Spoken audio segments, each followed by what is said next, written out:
Hey everyone, welcome back to Flourish in the Foreign on IG. Yes, we have another Instagram Live for you today, and I'm really excited about it.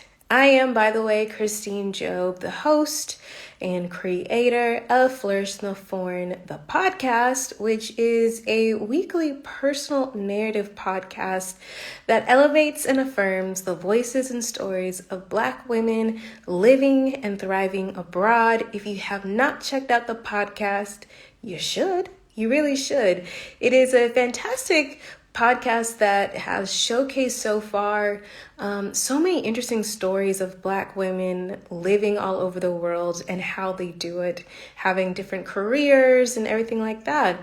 But also, it is a podcast that really explores living abroad as a pathway to wellness. So, if you have not checked it out, check it out. Also, if you have been listening to Flourish in the Foreign, please be sure to support the podcast.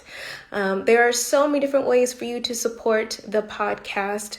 Definitely become a Patreon subscriber at www.patreon.com/flourishforeign. You can also Cash App the podcast at $flourishforeign. And actually, I've created a brand new way to support the podcast, and that is via Amazon. I've created an Amazon wish list full of just different kind of equipment needs that the podcast needs. The podcast has been ran on a pretty lean, mean kind of operation, and now the podcast has really taken off. I'm definitely looking to upgrade just the systems and the equipment of the podcast. So you can always purchase something off the Amazon list, and the podcast and me really appreciate it. Also, definitely be sure to share the podcast across all social media channels that you may have. If you're tuning in right now, be sure to share it and tell your friends to stop by, because today we are chatting with Kelley, who was on Flourish in October. And if you guys remember, Kelley's episode was all about her taking her social work and therapist career abroad to England and Italy. And we also discussed just some aspects of burnout and also the repatriation experience, which is what we're going to be talking about today. All right. So if you're tuning in, please be sure to put in where you are tuning in from, and let's get started. Let's see. Let us get started. Let me see if I can do this. How do I do this? Yes, here we go. Okay. And do that. I can bring on our guest right now. Hi, how are you? Good. How are you? Can you see me okay and hear me okay? I can see you. Lovely. I love those earrings. Thank Thanks. They're cute. Well, Kelley, thank you so much for agreeing first to even chat with me and be on the podcast. But thank you so much for taking some time out today to be here in IG chat land, and to just answer some questions that I've gotten from the audience, and really just chat about a lot of the major themes that you talked about on the podcast, which I think are themes that are not usually about in expat spaces, which is, burnout, which is finding professional fulfillment abroad, but also having to return home and repatriation. A lot of people don't talk about these things. I think that, mostly the talk is you're going abroad and maybe culture shock, but it's so much more complex than all of those things. But let's start at the very beginning. Kelley, tell us a little bit about who you are for some of the people who have not listened to the episode.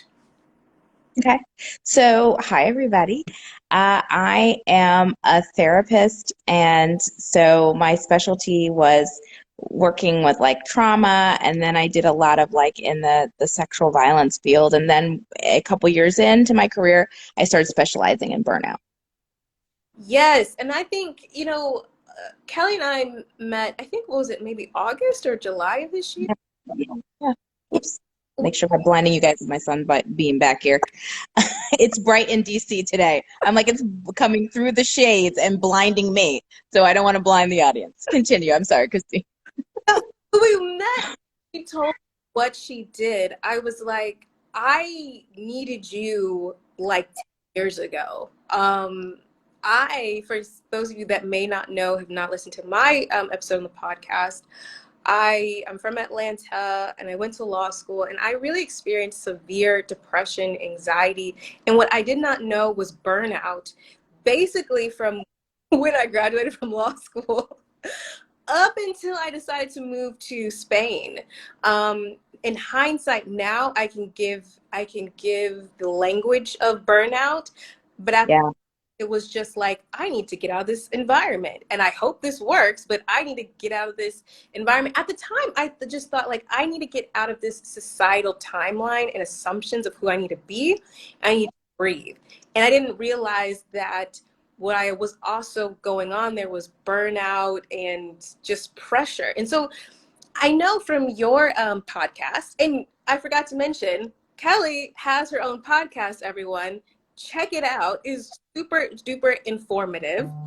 But what I learned from your podcast was you have the ABCs of burnout. So can you go over those of burnout?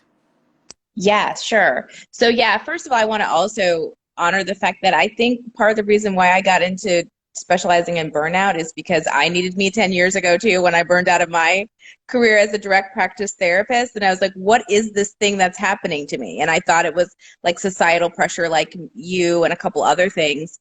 And I moved abroad to kind of get away from the burnout without knowing what that language was. The name of someone asked the question. The name of the podcast is Burn Bright Podcast. Oh, Um, sorry. Hi in my travels, by the way. Sorry. It's fine.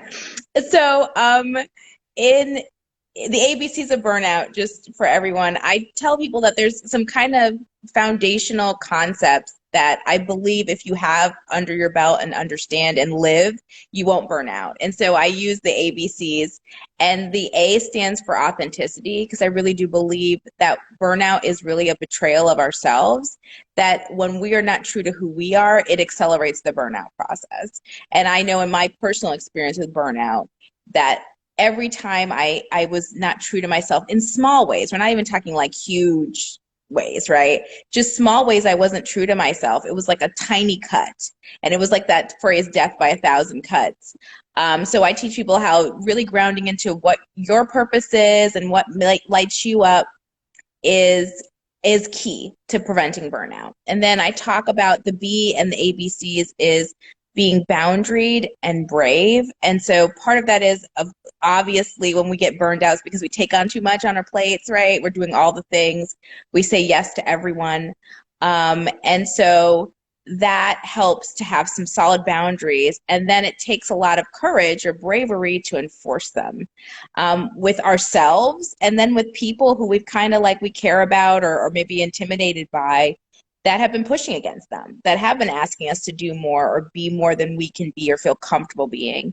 And then the C is clarity and compassion, that I feel like you need to get clear about the ways that you haven't been true to yourself, the way you haven't been authentic or boundaried, and then also compassionate, and I tell people I have this thing where I tell people to go to the mirror if they want to do something. And if you can say it to the mirror and not crack up or like be like, oh, this is ridiculous, I can't do it, then you're good to go forward. So as a way to get clarity and then having compassion for yourself and for others, like where you haven't always come through.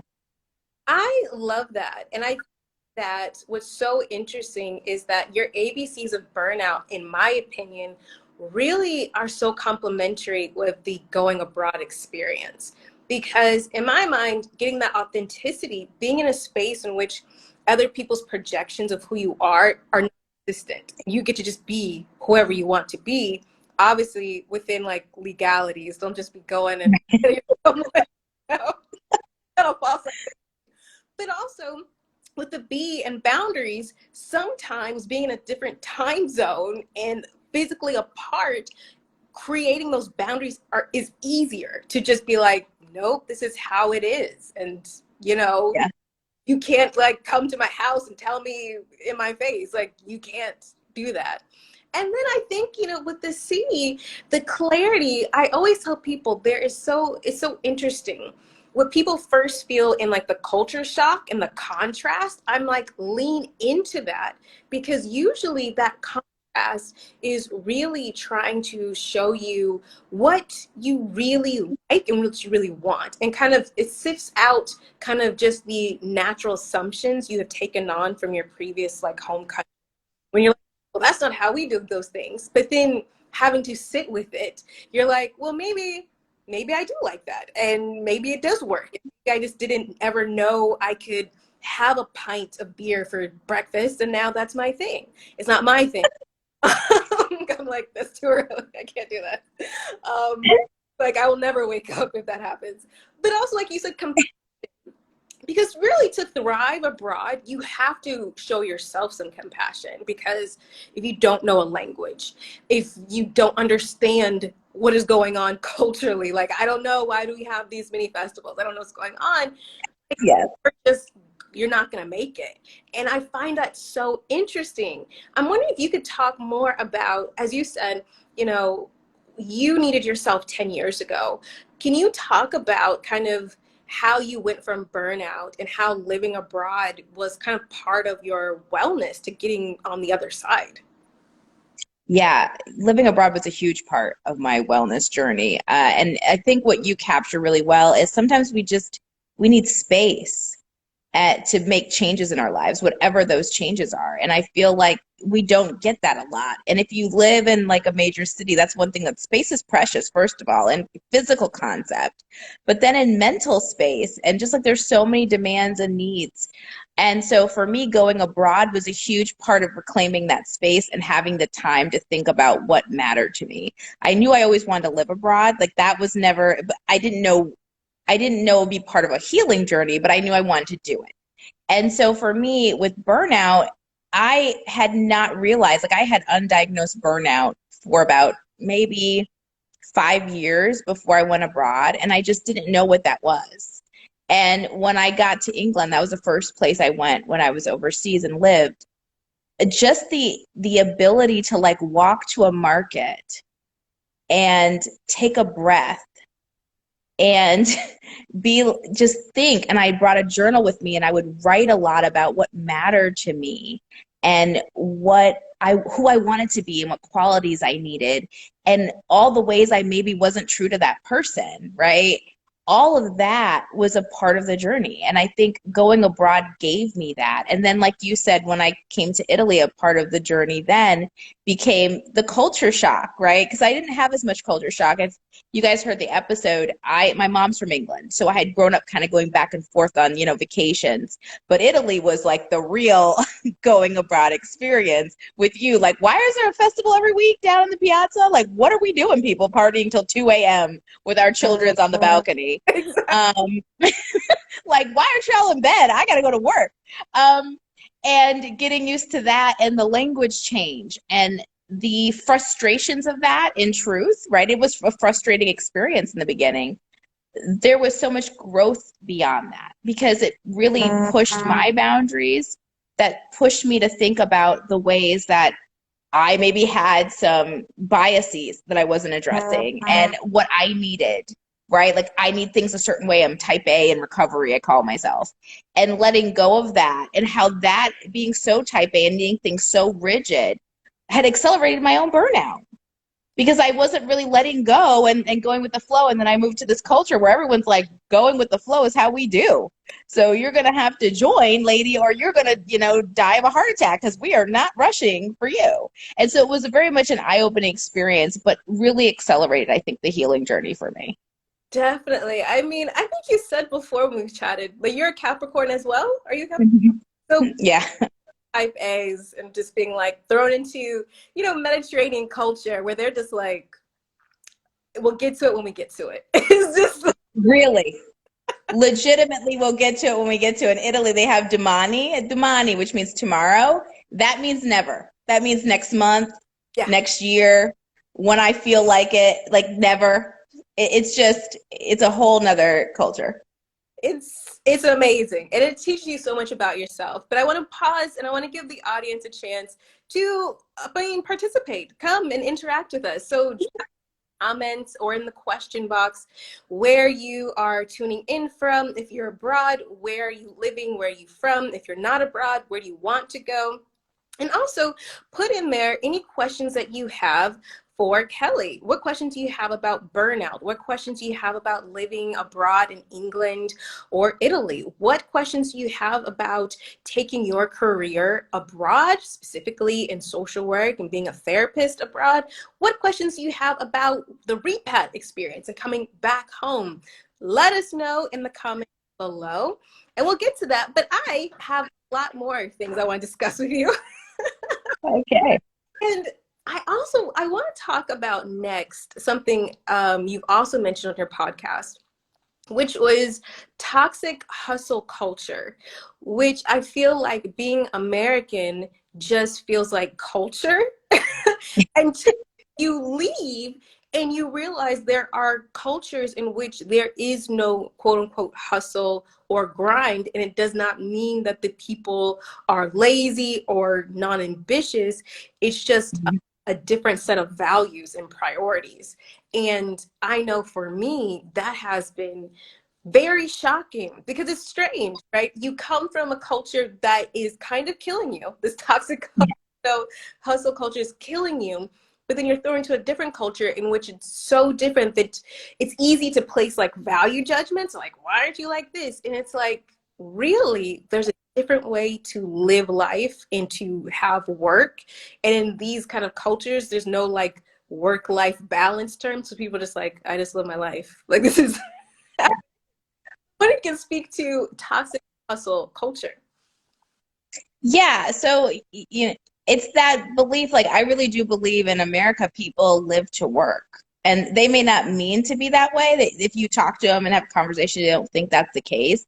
But we live in a culture where people like hoard their sick time for cash, hoard their vacation. And it's like, oh, the thought is, well, I'm going to get this cash out. And I'm thinking to myself, that doesn't make any sense. If you're sick, stay home, right?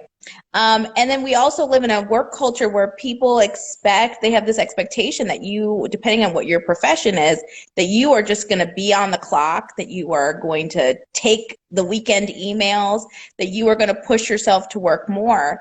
And it has made us so physically ill. Like I do believe like we're sicker for it because we're grabbing food that's not healthy. We don't have time to cook. I mean, you're just grabbing something on the go. But it's also made us emotionally unhealthy. And the fact that we don't savor anything. Like one of the things I learned is when you live abroad and you see the American tourist, you can pick them out because they're the people running through every single tourist stop with their camera, like, get the selfie, we got to get to this next place, we got to go over here. And you realize it's because they have like 1 week of vacation and they have to cram the entire experience of like Madrid or Barcelona in 3 days.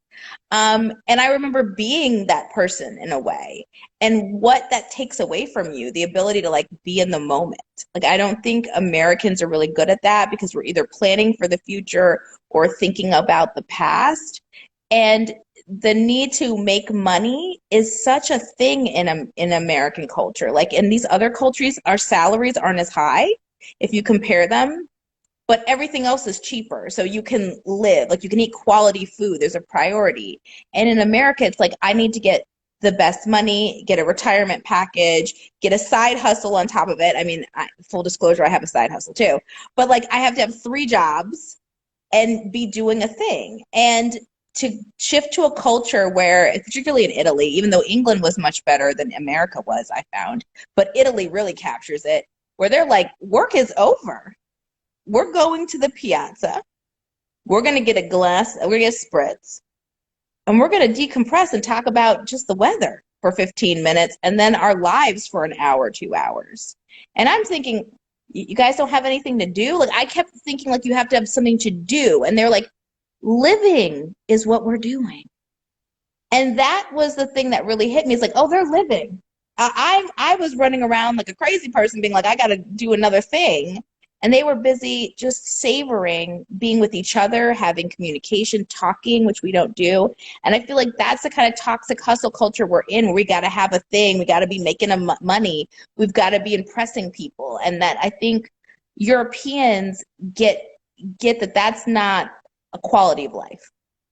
Yeah, I also find like the emphasis or maybe the conflation of what you do and your identity is Huge. American thing, where everywhere else people are like, oh, like it's so nonchalant. If you're a dentist or a waiter or a bookshop keeper or a bar person, like people are just like, that's what I do. There's no shame. There's no like, but I have this, or oh, but I'm a dentist. Like there's none of that. And also people really don't talk about what they do in the way I feel like Americans talk about No. do that. That's it. No, it's status. Yeah, Americans are very status driven, and you realize that too. Like the plumber and the dentist are on equal footing, and in America that isn't the case. Like there's an inherent kind of thing about, white collar jobs versus like blue collar work and trade work, and a diminishing. The other thing I noticed too is people really like, which I loved, is people would describe themselves as artists, and they might be plumber, a dentist, a medical professional, but like if they did something that they were really proud of that was artistic, they were more likely to identify that way. And I really do agree finally with what you said. When I teach, I do burnout workshops for corporations and agencies, and the first thing I teach them is like, one of the things that accelerates burnout is who you are isn't what you do. And in America, it's like those two things are so intertwined. Like I'm a lawyer, right? It's like your identity is so caught up in what you do. And it's like, now I might pour a lot of myself into, when I was a therapist, direct practice, into therapy, and I'm proud to be one, but it's who I am. And I'm like, I tell people jokingly, if you saw my Netflix queue, you'd be like, who? She has no professional career. I see these shows she's watching. Like, there's so much more to me than just being a therapist or just being a person who has a burnout expertise. And I feel like Europeans got that. When they said they were like an artist, it meant it was more about their identity of loving to be creative versus what they do 9 to 5. And it didn't matter what that was. Amazing. All right, y'all. If you have any comments or questions for us, be sure to put it in the comments below. Tell us where you are tuning in from. If you resonate with this chat, if you have something you want to join in and put out there, tell me where you are, what your experiences have been. Have you experienced burnout? Is your home country a place that is somewhere where burnout can thrive, or is it unheard of? Let us know in the comments below, but let us continue. I wanted to talk about, I have my glasses on today too. Okay, here we go. I wanted to actually ask you something that I've been really contemplating, basically in reflection of this podcast since I've launched it in May. And I think it's something that, I don't know, I don't think I've ever explicitly asked any of my guests, and now I'm going to, which is, how do you feel living abroad has transformed your life? In what ways are you just completely changed because you've lived abroad? That's a great question. You should absolutely ask all your guests that. How how has living abroad transformed my life? It made me a better person. I mean, honestly, it made me. I realized, and I think I talked about this on the podcast, I had forgotten how angry I was, and we talk about the repatriation process, I'm sure, later in this conversation. But I was so unknowingly angry all the time living in America.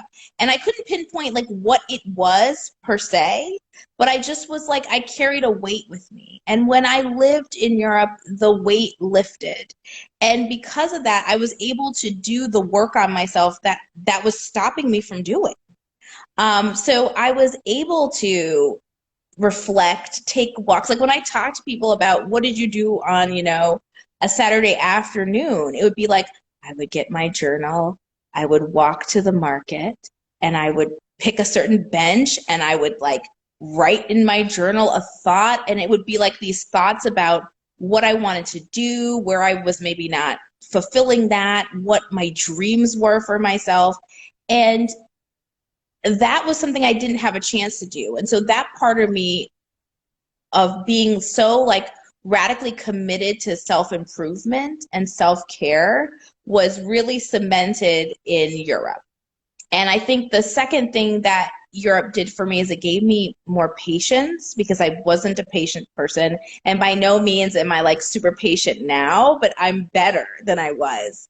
And I really struggled with having patience and being in the moment. And that was a huge part of my personality that was killing me. Because there's like, you're not going to get answers to the questions you want, right? Overnight, or the things that you need to do, the changes you need to make. And so I lived a lot more well, and I was a lot more patient, I think, by the time I came back to the States now. And the entire time I lived in Europe, it was like an exercise in patience, which I'm better for it. And tell me, how do you think that living abroad has affected your like professional wellness, your financial wellness? How It set me up for financial success. Actually, I was really fortunate that I think a lot of people, it depends on what country. So these are things like, I know you and I have talked offline about things we wish people knew before they just packed up abroad. And it depends on like where you go and what the salaries are. So research it. Um, but professionally it was amazing because I did a lot of international work and was able to distinguish myself. Like I was always like, type A's. I was always like a go-getter and did a lot of things, but it opened up this opportunity to work with like the Italian community and work with local mayors. And then I got to work in Cambridge with some really great professionals near like Cambridge University, right?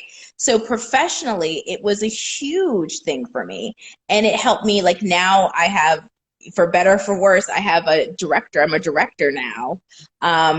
And I'm a leadership in a major like agency in the government. And I was able to do that because of the international work that I had. And I had such a strong background. And I had a lot of space, again, to think about what was my next step? Like, what did I want to do?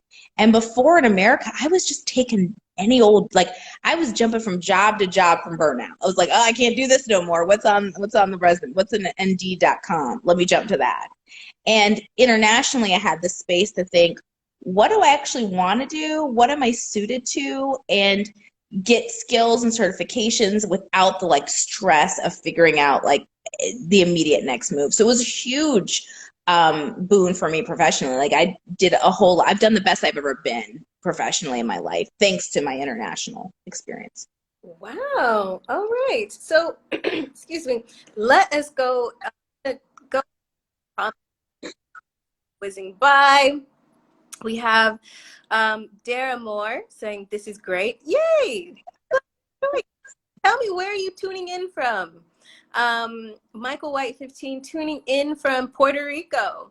All right. This is good commentary. Thank you very much. We appreciate you. Dara Moore, yes, these simple moments of reflection in a nurturing environment is so profound. And I have to agree with you. I think for a long time I feared being like being still, right? I got into meditation before I moved abroad, but it was always active meditation. Like I always needed to feel like I was always like multitasker. Like I was like, I'm gonna walk down, but like I'm gonna get exercise, fresh air, and also meditation. Like I'm always been like that kind of person where I'm like, these things happening. And it wasn't until being abroad where, like on a Sunday, like right now I'm in Andalusia, so it's like it's completely different than Barcelona, where like things are closed and like that just things are closed. And you just need to like sit down and you just need to think about things.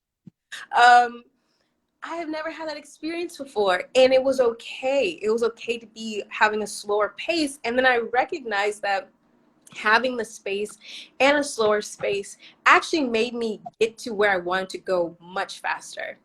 And I was never that person. I've heard of those things, but I never believed anyone. in my episode, I think I said to I shared with everyone. I said I was never a person that believed like when people were like, "It's the journey, not the destination." I was like, "No, that's where I belong, is at the top." And it wasn't until I walked the Camino de Santiago that I understood what that actually meant. And I was like, "Oh, okay."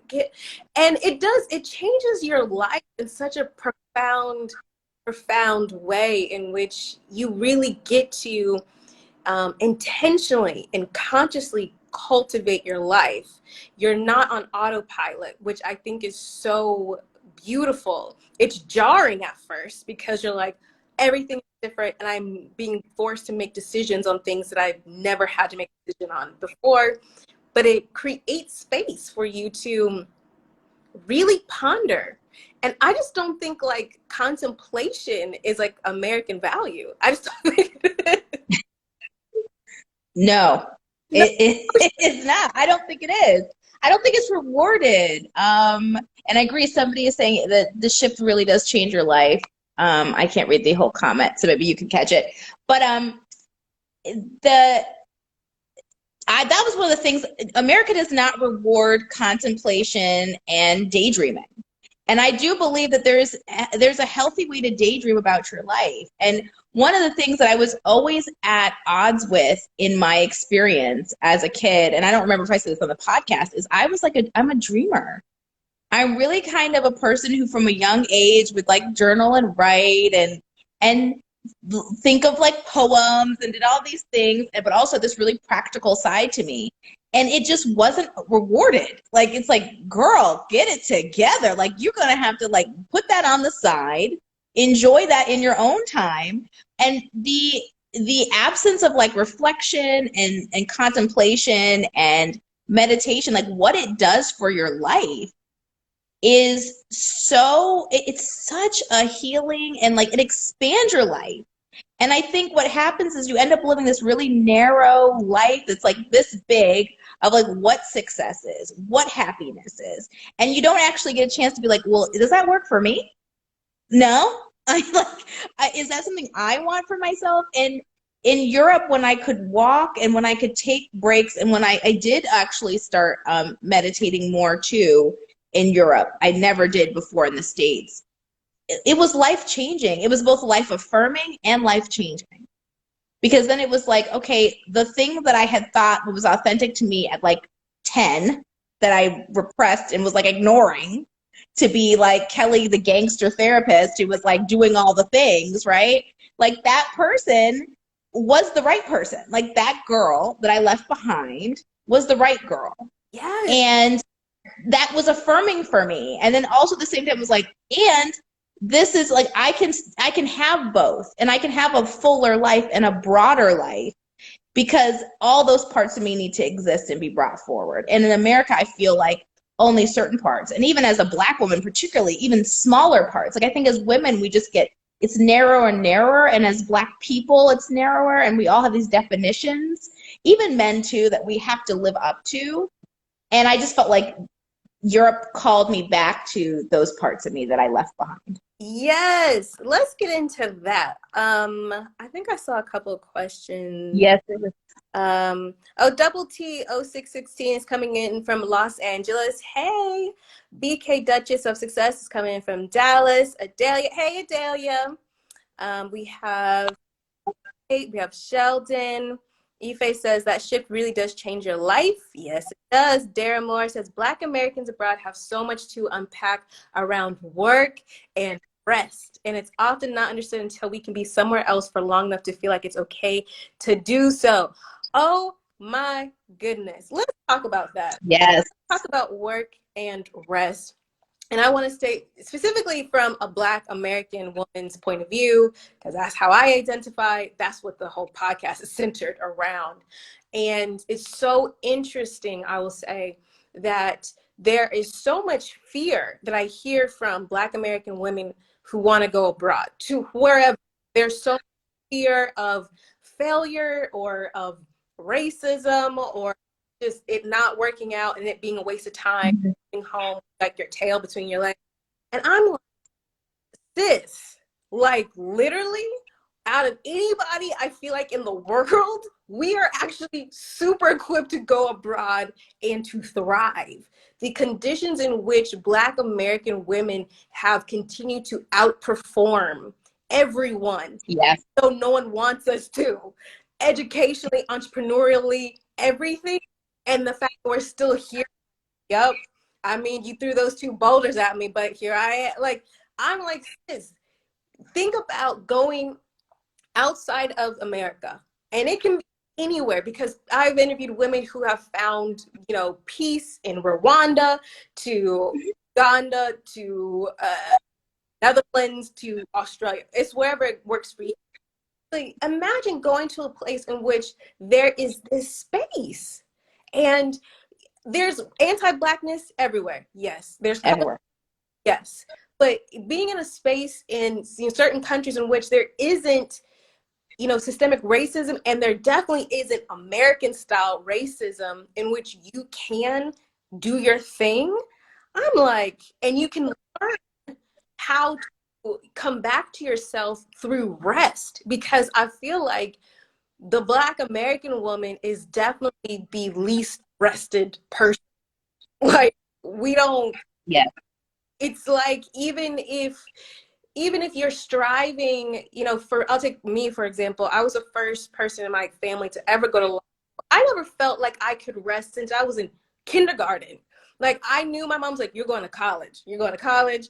And there's this like race that you're constantly running, and nobody else seems to be out of breath except for you. And it keeps on going and going until you hit a brick wall that you can't do it anymore, or you come to this conclusion of like, is this all there is? And I want none of it. I don't want none of it. And to sit down and take care of yourself is just not seen as something that we can do, that we have the time to do, and that if you take a breath, you are. It's just like crazy. It's nonsense. But anyway, I just want to rant.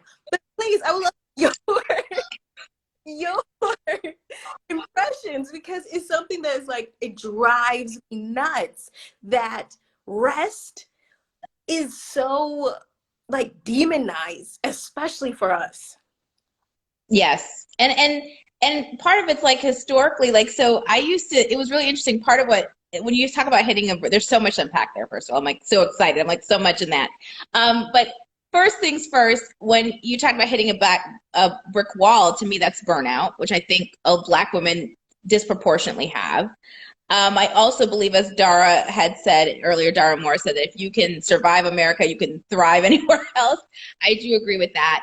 And I do believe that this notion of not resting is an American value. It's just, it's even worse or further accentuated. It's accentuated in the Black community and for Black women. So I think America is always like running, going, right? But then on top of it, it gets worse and worse the lower you are on the privileged ladder, right? Like the less you get to rest, the lower down you are. And then I think part of it is the myths we create for ourselves, right? So there's the objective reality that we need to go. And then there's the myth that we have. I used to teach in college about Black history, and the myth of like the Black superwoman, right? That we can do all the things, we have to be all the things at all times. Like you have to have a job, a side hustle, raise your kids by yourself, never take a vacation, take care of your parents, take care of other people, and be like content to do so, right? And just be like, I got this. And the badge that we wear to do that, but at what cost, right? What parts of ourselves do we leave behind to be the superwoman, right? And, I realized that I didn't need to take that with me to Europe. And part of it was because like I had survived America and it wasn't needed. Like I started to bring it to Europe, but it wasn't needed. It was like, you don't need to do that here. You need to rest is where you grow, which is why people encourage it, right? Like everybody tells you, no matter what the context, like physical rest, your brain isn't working if you're not sleeping. And the same with like emotional and spiritual and soul rest, right? Like you need those things to be able to grow and move forward and figure out what you want. And I think the other part for Europe, which was huge, is softness came back to me in Europe. And I was not like a very soft person in America because I'd become hardened by just being like, the struggle is real out here. Like, I got to like shut you down. I got to shut my boss down. I got to shut some dude that's not respecting me properly, even though he seems nice. Like, it was just, you become this. And I was like, still like bubbly and giggly compared to a lot of people, right? But when I see like Black women, I see sometimes that like there's an absence of softness. And I don't mean that to accuse us. It's the reality of this world. And I got to be soft again for the first time in a long time. And I wanted to try to bring that back with me because I liked that, Kelley. Like I liked the version of myself that was like gentle and was, didn't assume the worst was coming at me all the time because it wasn't for the first time in a long time, right? And that part was just huge. And that's why I agree with you. Like, of all the people to go abroad, Black women go abroad because you get to have that space to really be like truly who you are, whatever that is, and not have this like hard outer shell, which I think we all need to survive sometimes in America. I agree. The softness is something, it's also in how you're perceived. Like, I've never been perceived as soft in America, which is very interesting because I don't think you would be like, oh yeah, Christine, she's like hard. Yes, she is. Don't F with her. But I was never perceived as soft until, I went abroad and anywhere around the world where people are just like, no, like being called dainty and things. You're like, I'm dainty? Am I? You are dainty. You are dainty, Christine. I don't even know, but it's a, because being in a different environment, you are perceived differently. And I mean, we can talk about the reasons why you're perceived differently, not only Blackness, femininity, passport privilege, there's a whole bunch of it. But, you're perceived differently, but also kind of like, it's kind of like when you learn a different language and you learn how to think differently. And all of a sudden, cultural context and how you are in the world is kind of different because you're expressing yourself differently. It's kind of like that. It's very interesting and very, I think it's so affirming to know that there's so many different ways to live life. I just think it's fascinating. But we have a whole bunch of comments. So let me scroll through here because we're just talking and I love it. And I love it. Where are we? We have a lot of yes. Aoife says, boo, yes, I had the same experience living in South Africa. Yes, a word. Here from Atlanta. Hey, Atlanta. I'm from Atlanta. Sunday sermon. All right. Yes, if we can survive in America, we can thrive anywhere. Yes. Adelia says we are the least rested. Come back to yourself through rest. In my travels 2020, I beg to differ. Anti-Blackness does not exist everywhere. And okay, you tell me where anti-Blackness does not exist. Let's have a conversation. Yeah, let's talk about it.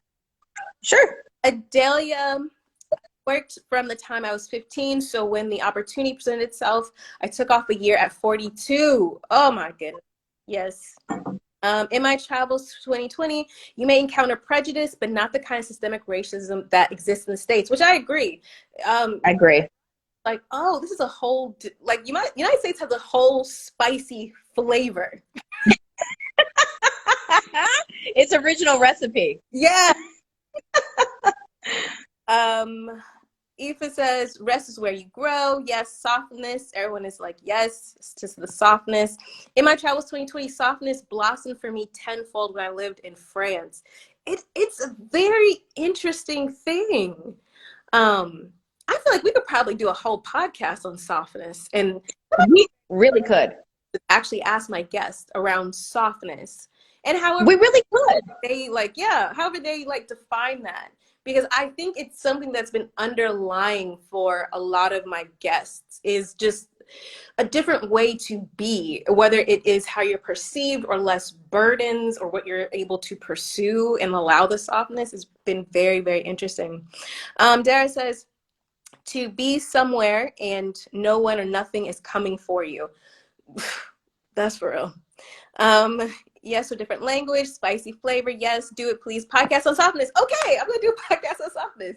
I actually have a lot of really interesting shows coming up in 2021. Like I did a whole huge batch of shows, which I'm still gonna be putting out. But as the podcast has grown, I'm just like, how can I really help, Black women, I mean, anybody who listens to the podcast, help everyone not only get abroad, stay abroad, and thrive abroad. And so I have Yes. really interesting guests that are really going to get to the nitty gritty. We're going to get really about it. So y'all tune in. Okay. In my travels 2020, she says, I lived in Paris, France for almost 10 years, and I was a completely different human being after year one. Yes. I think that's what's like, let's talk about this. This wasn't even one of the planned questions I had, but let's talk about how this experience of being abroad, this softness that you're allowed to have, how has that transformed you, Kelley? Everyone, how has that transformed your relationships with your family, your friends that are still home? Because I know for me, I perceive myself differently, and therefore I act accordingly. And Yeah. No. yeah, so tell me a little bit about that from your perspective. Yeah, it changed a lot for me. Like, that's interesting too. And I'm going to walk because I'm the person who did not want to prop my phone up on like a stand and am holding it in my hand like a fail. So you guys are going to be moving with me as I go to my kitchen and prop this phone on something. I would say the relationships with my family changed quite a bit. Friends, let me prop you up here. Let's see here. My confidence got higher. And my boundaries were better. So it was a really kind of a mixed bag for me with friendships. I lost some friends when I moved abroad because some people couldn't handle the changes in me. Like, I got more sure about myself and about what I would take and what I couldn't take, and what I deserved as a friend changed. Like, I was like really more sure about that and really more sure about what I wanted from people and what my expectations were of people.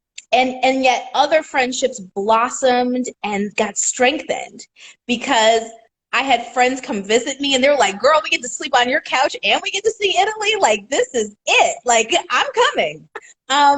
And so they took real advantage of it, and our friendships grew as they grew, because they would say, like, I had one friend who would tell me, and she's also a Black woman, like, thank you. Thank you for thank you for the opportunity to come here to live this experience with you, even if it's like for 2 weeks, right? Because she got to go all these cool places and she really like absorbed it and was like, yes, I want to do high tea in the Highlands of Scotland. Like, this is like, I've never done that before, but it was so relaxing, and she really appreciated it. And so I feel like it really like, I lost friends, but that was because I got more sure about who I was. And I knew I wanted to be a person that like could be there for my friends, but also expected them to be there back for me.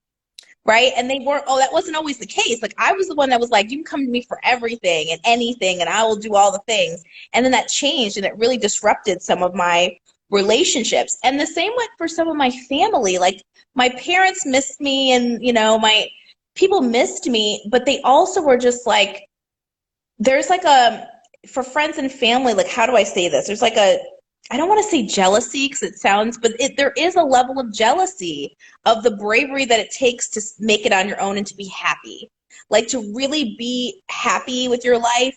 And there's some people who can't handle that. It's not that they don't wish you well. It's just like so uncomfortable because they're not happy.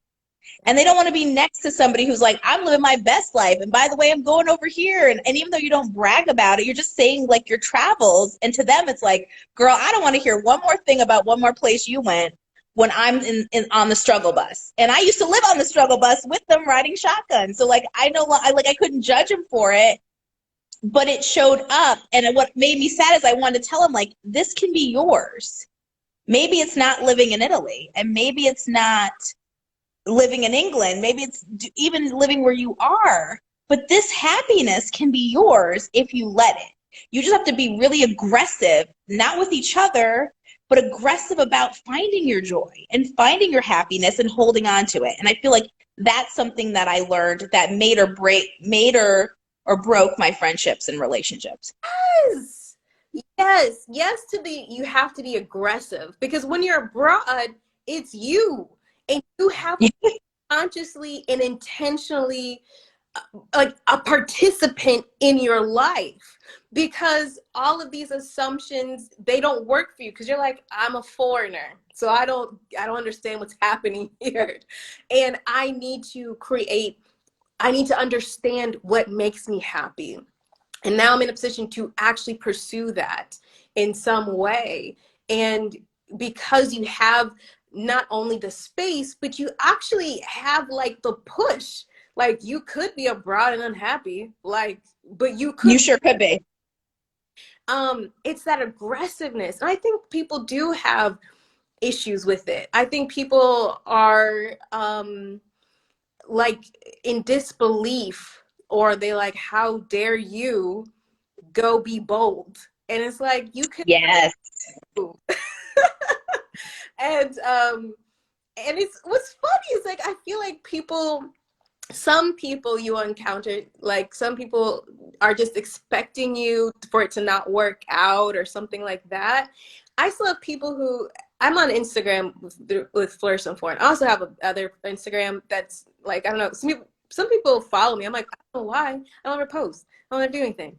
And people will ask me, like, where are you? And I'm like, I live in Spain. Like, y'all know this. They're like, yeah, but you don't post, so I don't know. And it's like, honey, I don't post for you so that you know what I'm up to. Not even when I lived in Atlanta. Like, you didn't know where I was moving unless, like, you were with it. So what are you talking about? I would say that. But you know what else? It's interesting. And I wonder if you feel the same, because I know we're kind of similar. I found living abroad taught me, or like brought more affection into my life, in a way that I wasn't like, I don't think I was an affectionate person. But here, like in Spain, like, we're kissing people. I mean, pre-COVID, we're just kissing everybody. Right. Everybody's hugging, and we're having like coffees and, drinks, and it's just very intimate, and it's very affectionate. And especially when you are in family or in friends, it's even more intimate and more affectionate. And I realized, like, I don't think I was that affectionate in the States. I don't think I was hugging or kissing everybody. I think we're more suspicious too. Like, yes, to the affection piece. English people are not like necessarily known for like their affection per se, but they do have a warmth about them that I think like I found them to be very warm and charming and very much like I did hug people a lot. They were huggers. Like I'm kind of a hugger, to be fair. Like I'm the type of person like hi, and I hug people, and people are like, "Oh, it's a lot coming at you." In America. That's it. It's like, turn that down. Like, can we get like you at about a 6? Because this is way too much. But I also had become like more suspicious as well. And so I wasn't as like open to like hugging strangers as much. There's just like this trade-off. And I found like in Italy, everybody hugs and kisses, obviously, as you know, they do the kisses too.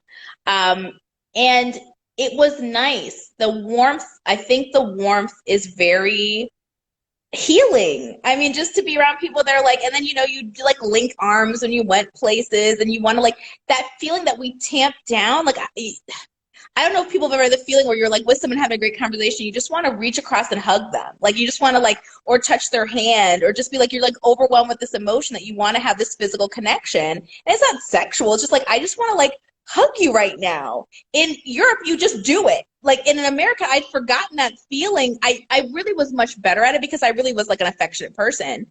But a lot of people were like, again, like I would be met with like, they would grudgingly be like, okay, I'm into this now because Kelley has forced herself upon me. But it was really kind of this like discomfort. And in Europe, it was like, Yeah, girl, like come in, bring it in. Like guys or girls, it was like absolutely hug me. You need me to hold your hand to walk across the street? I will do that. It didn't mean anything more than that. And we need that. I mean, humans need contact with other people. And I feel like it's so much easier to get. Yes. Aoife just said, yes, platonic intimacy Yes. is a thing in the United States. Especially, No. Oh, no. definitely say of, people of not necessarily opposite sex, but whatever, like we just don't, everything is always like, why are you touching me? What? And also it's even if it's not seen as sexual, it's seen like as needy. And it's so crazy. Yes. Our society is so individualized where it's like, if you need a hug, you're doing too much. All right? Like, Yes. to be having a hug. And it's just like, no wonder super self and like super self-consumed, because we think that like we don't need anything from anyone. And if we do need something from someone, we are the weak link. And it's like, Yes. what? It's a weakness. It's like a weakness to want to hug someone. And it really was this. I was allowed to be, and I mean, my mother would argue because I'm like the least affectionate child, she would say. So she'd be like, "Really, you're out here saying you hug people?" I don't know about that, but I really was allowed to be a lot more affectionate and not and unconscious about it. I think that's the difference, because I was kind of like I would hug people, but I was always conscious about it, self-conscious sometimes, and aware that I'm like pushing against people's boundaries and they're like, yeah, I'm not here for that today.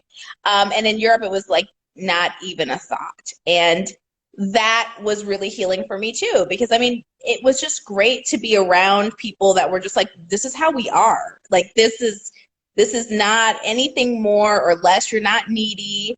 You're not doing the most, as you said, like doing too much.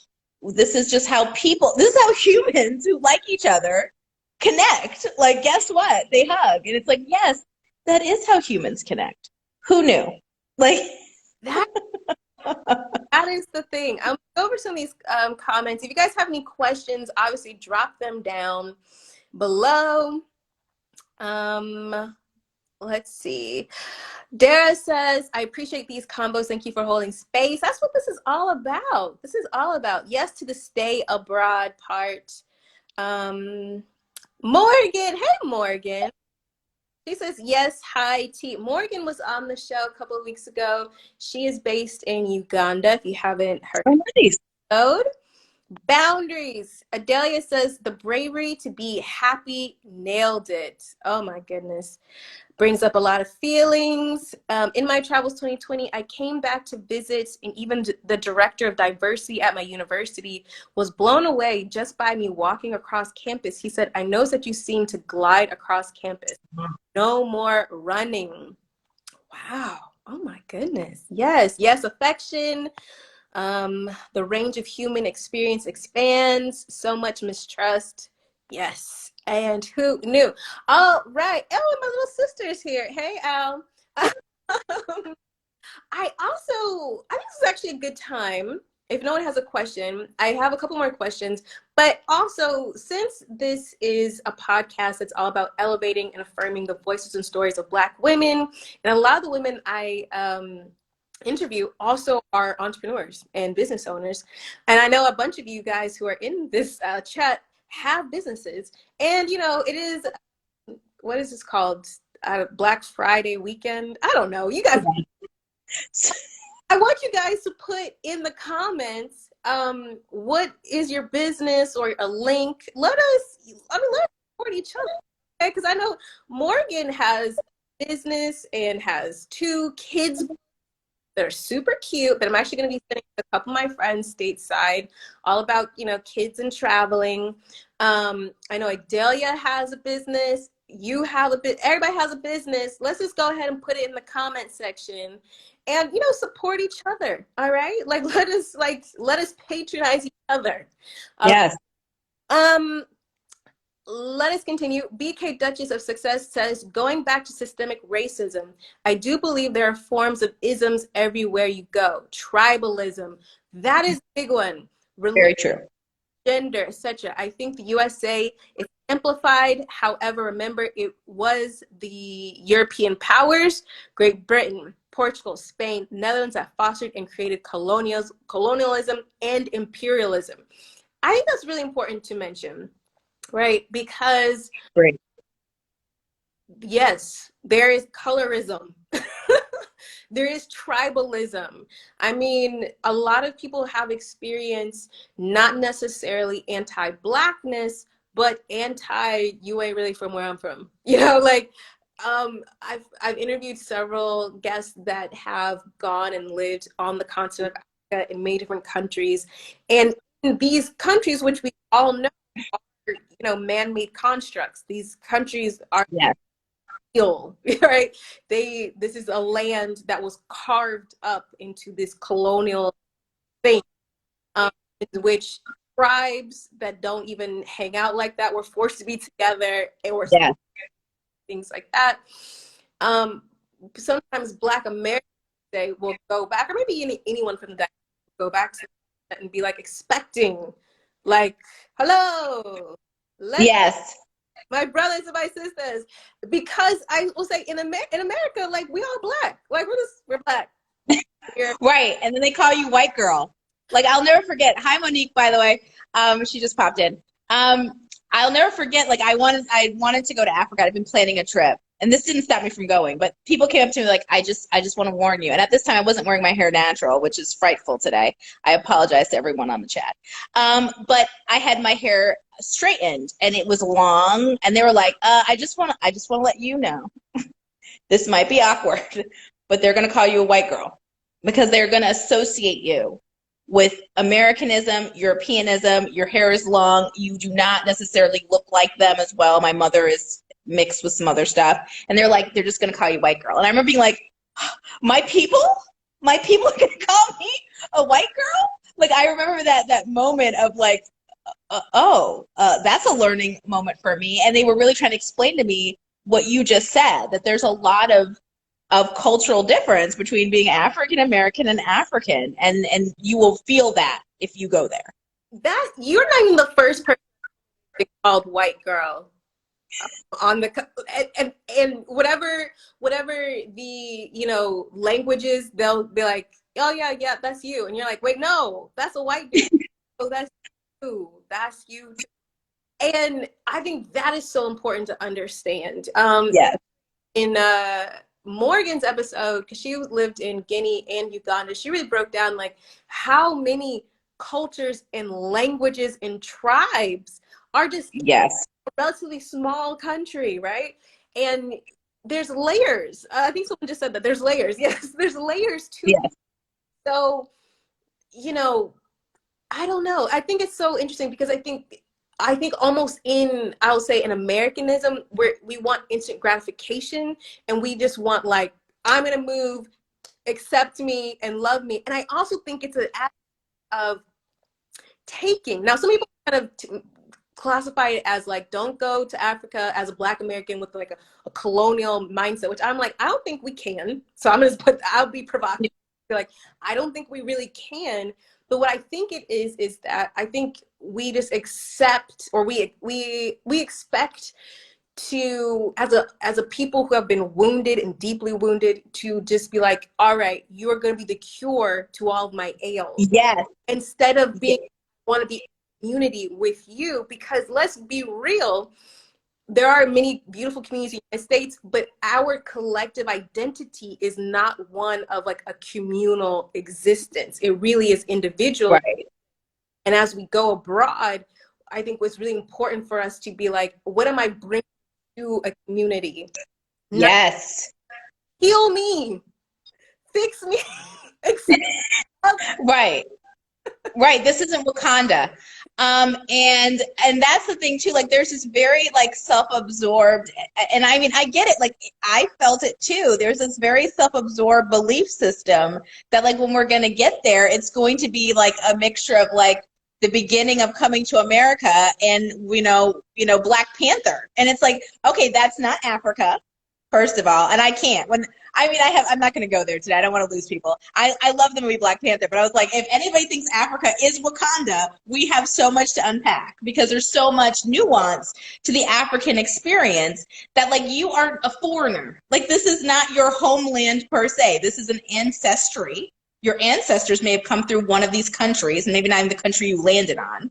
And it's the same as if you going to, you know, Deep South Mississippi versus Connecticut and expecting it to be this exact same culture. Even in America, we don't expect that. And yet we wanted to come to Africa and have its arms open. And more importantly, like you said, to take a healing from a country that has lost everything and lost a lot and been resilient and beautiful and built and has all this great things to offer. And then you want to come and plant your little flag like, I'm here for healing. I'm not here to contribute. I'm here to be told. So when they call you white girl, it's kind of like, what is their truth there? And I wasn't ready to take any of that home. I was like, well, I had to cancel the trip. And I was like, well, maybe it's for the best because my feelings were going to get hurt being called a white girl, instead of really unpacking it like I can years later and be like, but was my attitude much like a white, like calling a white person coming to a country to be like, entertain me, heal me, and not really give anything and not really be in a place to listen to what was there. Listen to them tell me, like, this is a very nuanced culture and we have this many languages and this many cultures within a culture, and you don't know that. And if you don't want to know it, you are no different than a white person coming to this country. And so that was a lot to unpack for me too with Africa. And I do think that, you know, that's a whole podcast. I know that is a whole podcast. Oh my, we could talk about that all day. And I do have other questions, so I'm gonna ask you. But let me go back and let's see. DK, yes, colorism, especially throughout the Caribbean, Africa, South America, the Americas. Oh, yeah, color.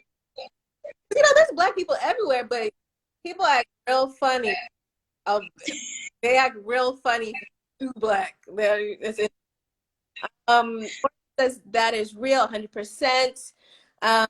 BK says, well, I was told by an African American rumper because my parents are from the Caribbean. The hell? Believe me, fool him. He ended up unfollowing me. Oh no! What the hell does that mean? You know, I've heard of that. That mean that they've had experiences of Black Americans. They're not Black because they're from, you know, Africa, like they are first generation African. Yeah. Caribbeans, which I literally can't even, I don't know, but I'm also, my father's from Trinidad, my mom is Black American, so I'm just like Black. That's so bizarre that I don't even understand what that means. I don't even. Same with you. Like, my mom's from Dominica but immigrated to England, and my dad's from America, and that's my mom for sure is not trying to hear any of that. And she's like a light skin. I try to tell her, you're not Black. And I meant to say not African American. And I think that's like the one time my mom ever raged on me. Like, don't you tell me I'm not Black. Like, I know my Blackness. And she is like very light skinned. Let's just say. So I don't understand that at all. I don't understand, but it is a thing. I will agree, as being someone who's in the Caribbean community, some of the community, not all, some do see like a distinction. Oh yeah, I mean for sure, Trinidad and I think Guyana, there's a lot of colorism. Yes, there is. BK Success says best thing he did that Barack and Kamala are Black, because Barack was half white and Kamala. I said, well, you're not gonna like my Trini family. We are mixed, very. Then because of my family. Okay. Ife says you're hitting the nails on the head. I'm with you, Kelley, not Wakanda. BK Success says this is a continuation. He needs to get in touch with his Black diaspora. He said he never will. What the hell? This guy crazy. Eva says there's a lot that's necessary for us to be able to have the middle. And yes, the whole Blackness is a whole series. Oh, thank you. She's a fellow Trini, and she likes my sweater. Thank you.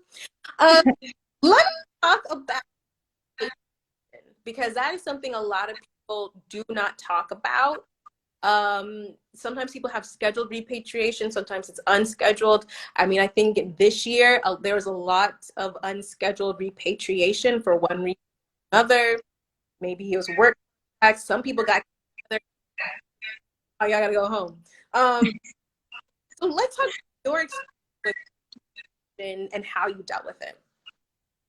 Yeah, so I think mine was like scheduled, unscheduled is the best way to say it.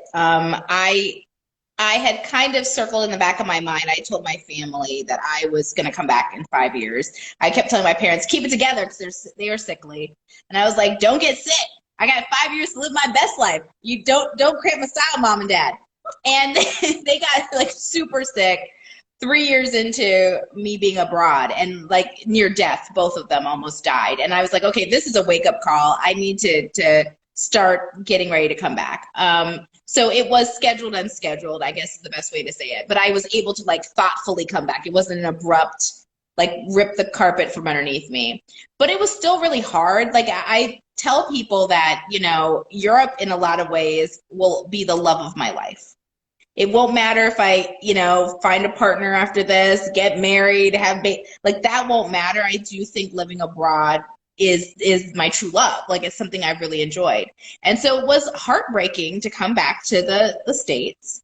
And it was a culture shock because I had been gone for 5 years and I had been so disconnected blissfully from all the things we mentioned earlier in this conversation, from like toxic hustle culture, from who you are is what you do, identity is like your job. And so to come back here, and then of course I'm coming back in probably one of the most contentious times in American history, barring like civil rights and then end of slavery, right? So you come back during this time and I'm like, oh no, like not this man in the White House and not this like culture and not this like every day somebody's getting shot and the camera's rolling on Black Lives Matter. Like I was like emotionally like just slapped in the face with all of this pain. And I had not realized how painful my American existence had been until I left it and then had to come back to it. So it was an adjustment, but I was thankful I had the pause because it allowed me to kind of try to dig back into some of the practices of wellness that I had cultivated overseas, even if it wasn't, you know, perfectly able to be like executed stateside, and to bring back the boundaries I had established, which was so key, or I think I'd probably be like in the floor crying right now doing this live if I didn't have those boundaries. And to keep that emotional distance, even from the like, not an emotional distance, not caring about what's going on in the country, because of course I care about what's going on with people, but for my own sanity, you know, like you know, when I tell people about, you know, Black Lives Matter, to me, it's a call for Black people to do radical self-care. Mm-hmm. It's like, this is a call for you to take care of you and to let other people take the front lines that, you know, our white brothers and sisters are wanting to fight. Let them fight and let's go back to the tent and get some healing. And so for me, really trying to embody that from my practice of wellness, of being like, the best way I can show up is to heal myself and to take care of myself emotionally, financially, physically, and not get caught up in the rat race that we are in America. And then on top of it, the horror that is 2020. Like I've been back since about mid 2018 and I'm like, it's been a rough go. During that time, it was not a great time to come back to the States. I'll tell you that much. No, no. I completely agree with you. I think what's happening with the Black Lives Matter, like Black people been like, stop us with decency, and as we're American, the way people outside of America treat, that's a novel concept. I believe that movement is like, we do need that, because we're not the ones with the issue. We don't stand. We're not the ones who are like, oh my God, being on TV, like that's not it. Like, what are you talking about? I completely agree with you. I think this is a time for Black people to take care of themselves. For all these white people who want to be down all the time, want to tokenize and want to use like all these, but I love Black people. Okay, y'all go do the work. Y'all, we're literally exhausted. It's generational exhaustion. Like, Yes. like I don't want to do this anymore. Um, I will say that, I mean, when we talked about repatriation in the podcast, it actually made me think about, I've only came back to visit.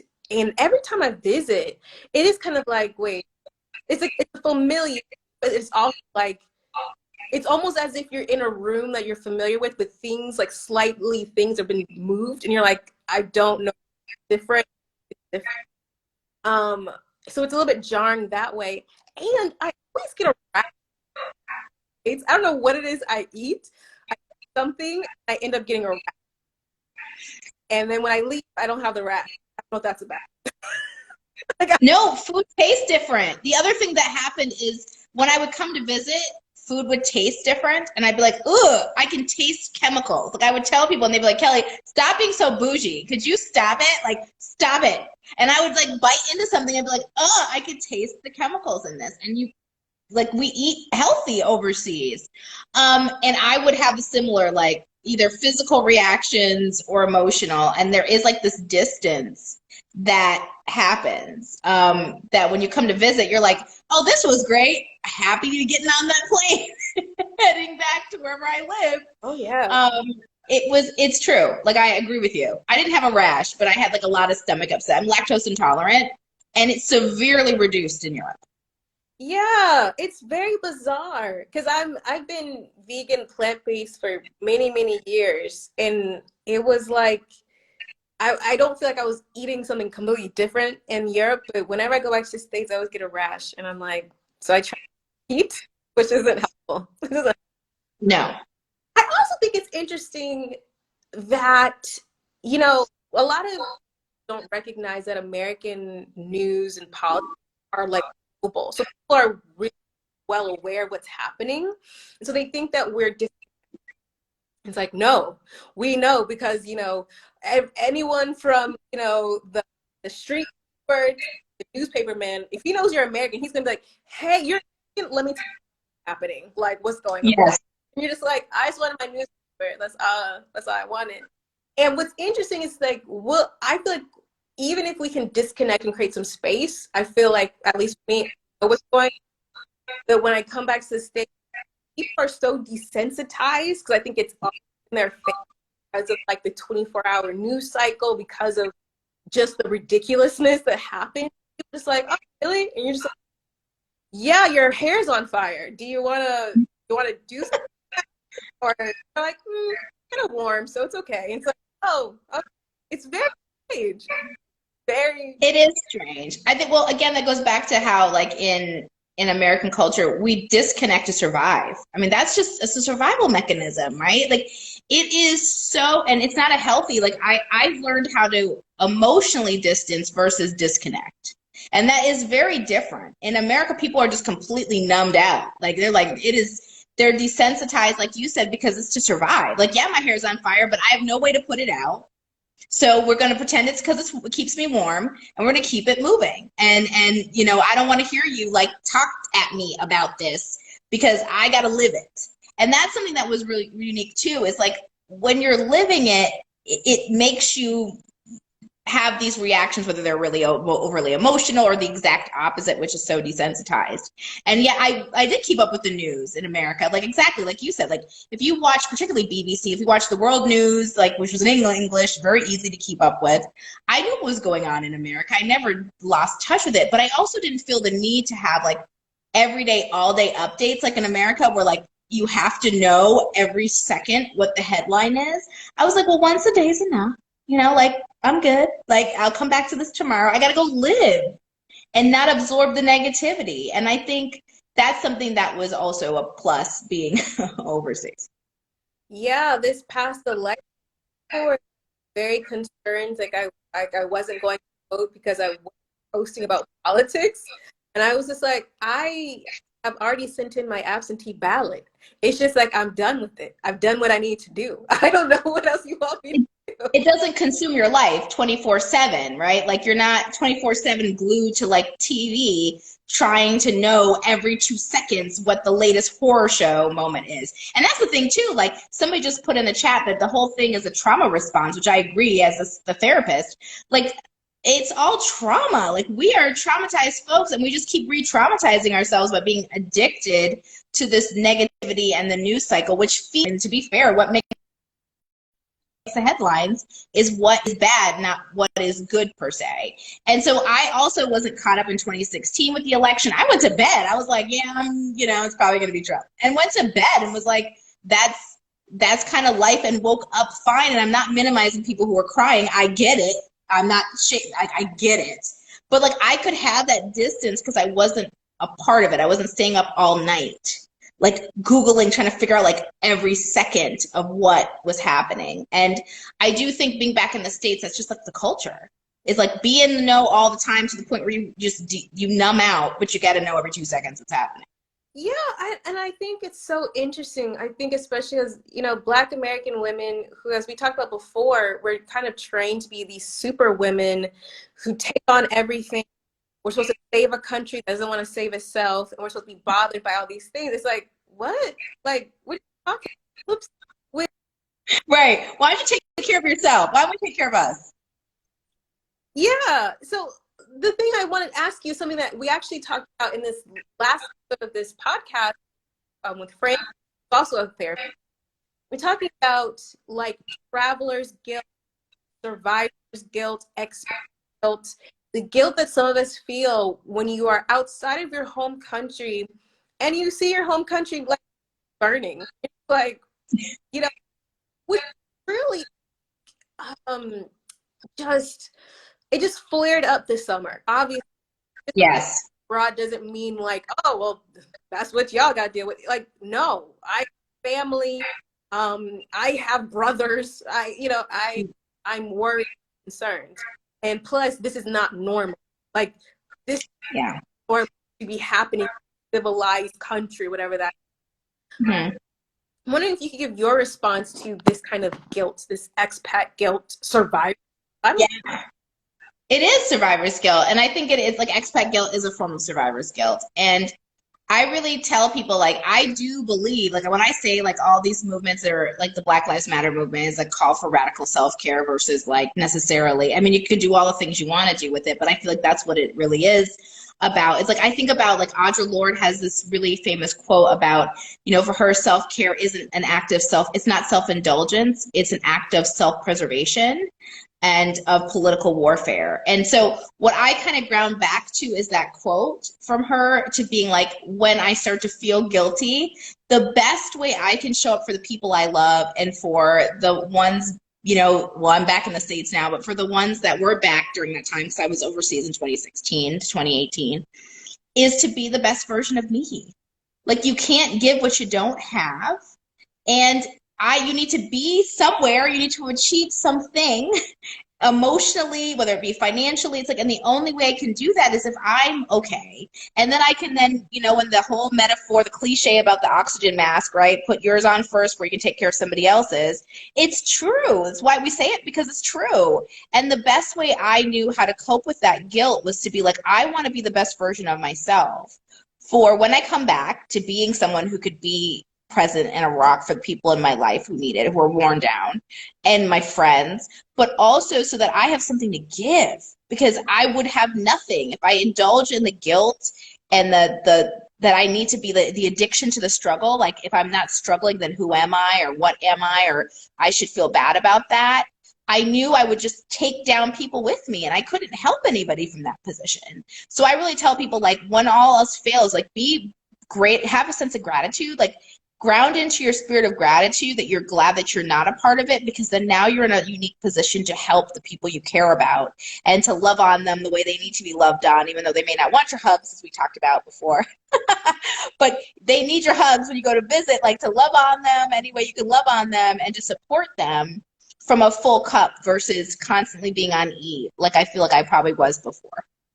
I agree. I think that was such an amazing quote that you brought up, because I feel like, this self-care is self-preservation. And that's why I always stress that living abroad, especially for Black women, is a pathway to wellness. It's a Great. professional wellness, mental, physical, emotional, spiritual wellness. Of course, you have to set that intention and surrender into that experience to get that healing. As I talked about, there's a lot of stuff.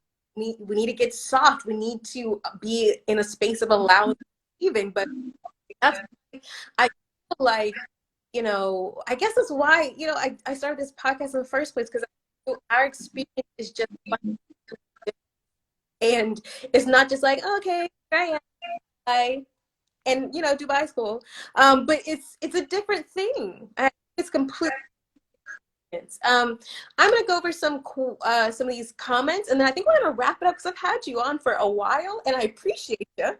But so I'm in COVID. So what do I have to do today? Not die of COVID. That's what we got going on in the States. So, ask away. Ife says social distance for sanity. Adelia says it's not our problem to fix. White folks need to handle their own. They do, and they try to pass the buck. I'm like, it's your grandma. Like, what you're talking about, but okay. Dara, generational exhaustion. Dara says, girl, you allergic to the U. That might be it, Dara. That might be the. I am. Ife says, this is so affirming and giving me such context for looking back and understanding how and why I reacted to coming home abruptly from South Africa this past February. Dara says, these things that you once were immersed in and actually don't want to get used to again. I think that's also the thing. It's like you realize you're burlap sack, you take it off, and then after you take it off, and they try to put it back on you, you're like, no, I don't want that, actually. No. Ife says, coming back to the US was absolutely heartbreaking, and returning to hustle culture was jarring and exhausting. That was me crying on the floor. Oh no, girl. Our collective experience in the United States is, for the most part, a trauma response. Tanya is coming in. Oh, hey, Tanya. Unbothered that living abroad gives you. Tanya's Mexico. She says, I've learned so much about myself moving out of the US. After years of living abroad, I'm more connected to my spirit and ancestral wisdom. Being in the sunshine is my favorite reset. Yes. 99 says, yes, intelligent conversation. Treasure the gems you ladies share. Hey, Taylor. She says, yes, it's your grandma. Girl, the way that some white people are always just like, they're just always confused. They're always feeling helpless. It's just like, what? Yes, it can be a lot. But I'm here to give some hope, because I do feel like this movement has been good for some people, particularly the young people, because they are on these TikToks telling off their racist uncle and putting it all on blast. Like, Uncle Joe, don't talk like that about Black people, blah, blah, blah, you racist, you need to get educated. I have seen them do that. And that's what I feel like the Black Lives Matter movement is. It's like, we're at a war, right? And it's time to let our white brothers and sisters be the reinforcements. We've been at the front line getting beat down, just like in a real war. You bring reinforcements and you send the other people back to get healing, right? They go see the doctor, they get rest. And that's what the movement's about. It's like, let the white folks, let them, they want to. Some of them genuinely want to do something, because racism is a healing for everyone. And that's a mistake people make. It's not a healing for Black people. We don't need to just do the healing. Our counterparts need to heal too. And that's part of the healing, is standing up and calling out people who have not lived. They're like, I'm tired of my racist uncle representing me. I'm going to call him out on TikTok. And grandma, no, we don't say that word anymore, and be better. Like, I really do feel like that is part of what the movement is calling people to do, and we should let them. So I just tell Black people, why are you in it? Step aside and let these people take the Confederate monuments down. They're not going to go to jail. You will. That's what I'm talking about. Let them do it. Kelley, this is a whole conversation I actually had with someone like 2 weeks ago. This is a whole podcast. A lot of Black people will talk about our generational trauma, and I'm like, white people have maybe like they have such a generational trauma that is not spoken about, runs in Yes. veins, and has them repeating cycles in different eras. Like, whoa. And it's just bizarre. Yes. And that's a whole podcast somebody should make. And I would It is. It is. feel like y'all need some deep spirit cleansing. Y'all need to go back to your ancestral land, whatever your ancestral religious practices are, and something needs to happen. That being said, let me see. There's something else someone said. Dara said, "Imagine all Black women knowing that peace will take over the world." That's why I think I'm a huge believer in Black women, Black American women going abroad, because we are so undermined and undervalued that, we're working ourselves into the ground for nothing when we could take our brilliance, our ingenuity, our innovation, our creativity, our entrepreneurship, this or whatever, we could take this other places. Yes. Really run the game. Like, we could really just thrive for ourselves and create lives for ourselves. And yet there's still this block that I think a lot of women have, or they've been told, this fear of the unknown. And I'm like, but we know what this is. This isn't good. Right. It can't get any worse. You know what this is? It can't get any worse. And that's really how I really I tell people I'm not necessarily brave per se. Like, it's, it really is a feel the fear and do it anyway.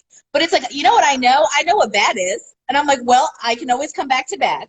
Like, this is good. Like, I got this down. So why don't I try something else? Like, what is the cost of trying something else? So what? I have to come back? Okay. But like you said, the amount of growth with Black women who already have built these skills that have set them up for success overseas, to then have the space to thrive. Like, it propelled my career forward. I came back with confidence, and my job now is like, yes, you get it. Here, we're gonna reward that in a space where it's dominated by white men. And they were like, no, this Black woman is talking some sense. And for once, they were able to hear me because I was so confident about, no, you need to listen. I have something to say. And I wouldn't have gotten that if I hadn't lived abroad and had that kind of growth and had that reward. And I feel like that's something that Black women should definitely harness. It's professionally healing. It's personally healing, physically healing for me. I had things diagnosed that went underdiagnosed in the States. That's a whole other podcast about how Black pain is not listened to in the States, and that Black doctors do not listen to Black pain, particularly Black women's pain. But like, all this healing happened because I took the steps to take care of myself and to take the leap.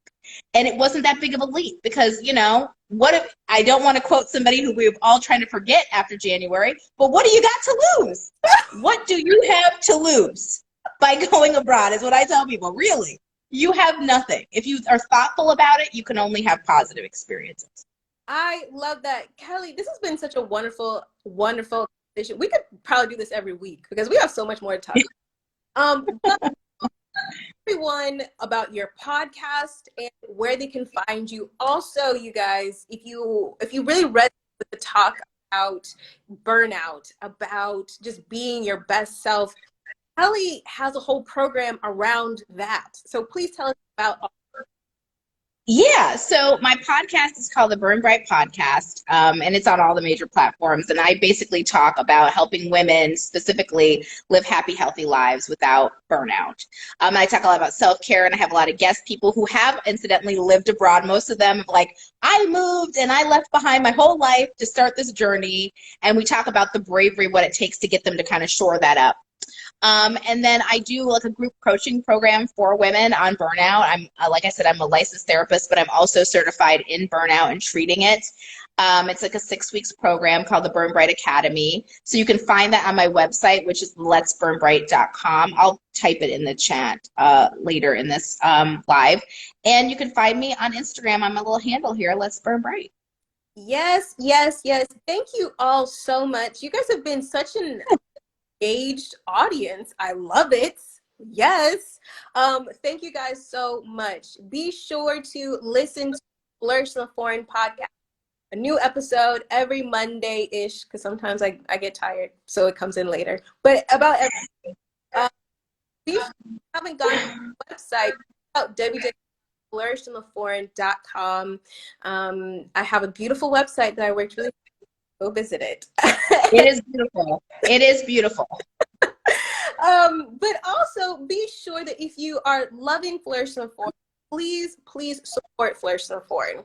You can do so by becoming a Patreon supporter of Flourish in the Foreign at www.patreon.com/foreign. You can cash app the podcast at Flourish Foreign. Slip us a couple bucks. It's greatly appreciated.